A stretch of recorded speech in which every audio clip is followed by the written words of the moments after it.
அதிமுகவோட இணைவதற்கு நான் தயாராக தான் இருக்கிறேன். ஆனால் எடப்பாடி பழனிசாமி தான் தயாராக இல்லை அப்படின்ற ஓ பன்னீர்செல்வம் சமீபத்தில் செய்தியாளர் பேசும்போது மனந்திருந்து பேசியிருக்காருங்க. பன்னீர்செல்வம் சொல்லியிருக்காருல்ல, நான் ரெடி.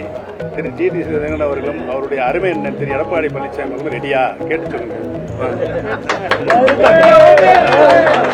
செய்தியாளர்கள் எடப்பாடி பழனிசாமியிடம் கேள்வி வைக்கும்போது எடப்பாடி பழனிசாமி திட்டவட்டமாக சில அறிவிப்பை சொல்லியிருக்காருங்க. ஓ பன்னீர்செல்வத்தை மீண்டும் அதிமுகவில் சேர்க்கிற வாய்ப்பே அதற்கு இடமே இல்லைங்க, அது மாதிரியான பேச்சுகளை பேச வேண்டிய அவசியமும் இல்லைங்க என்பதை மீண்டும் உறுதி செய்திருக்காரு. எனவே ஓ பன்னீர்செல்வத்தை அதிமுகவில் சேர்க்கறதுல ஒரு துளி அளவு கூட அவருக்கு விருப்பம் இல்லை என்பதை எடப்பாடி பழனிசாமி திட்டவட்டமாக தெரிவிச்சிருக்காரு.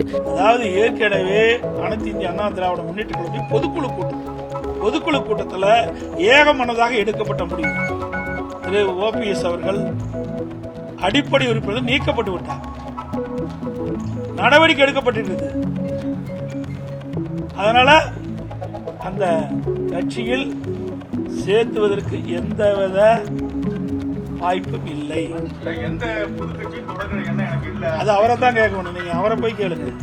இந்த நிலையில என்டிஏ கூட்டணிக்குள்ள ஓ பன்னீர்செல்வம் வருவாரா? ஒருவேளை என்டிஏ கூட்டணிக்குள்ள வரணும்னா அவர் ஒரு தனி கட்சி மாதிரி ஆரம்பிச்சு அதன் மூலமா கூட்டணிக்குள்ள வருவாரா அப்படின்னா கூட, கூட்டணிக்குள்ள வந்தா கூட ஒரே மேடையில் உட்கார வேண்டிய சூழல் வரும்போது தினகரனை இன்முகத்தோடு ஏற்றுக்கொண்ட எடப்பாடி பழனிசாமி ஓ பன்னீர்செல்வத்தை எப்படி ஏத்துக்க போறாரு என்ற கேள்விகளும் இருக்கு.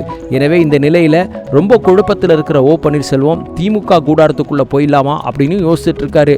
ஒருவேளை இரட்டை இலை சின்னத்தில் இருந்து அம்மாவுடைய ஆசி பெற்றவரா தன்னை அடையாளம் கருத்து கொண்டு அரசியல் களத்தில் தனக்குன்னு ஒரு தன்னிகரற்ற இடத்தை பிடிச்சு வளம் வந்த ஓ பன்னீர்செல்வம் ஒருவேளை திமுகவில் போயிட்டு சூரியன் சின்னத்தில் நிற்க வேண்டிய நிலை ஏற்பட்டால் என்ன ஆகும்ன்ற மாதிரியான கேள்விகளும் இருந்துட்டு இருக்கு.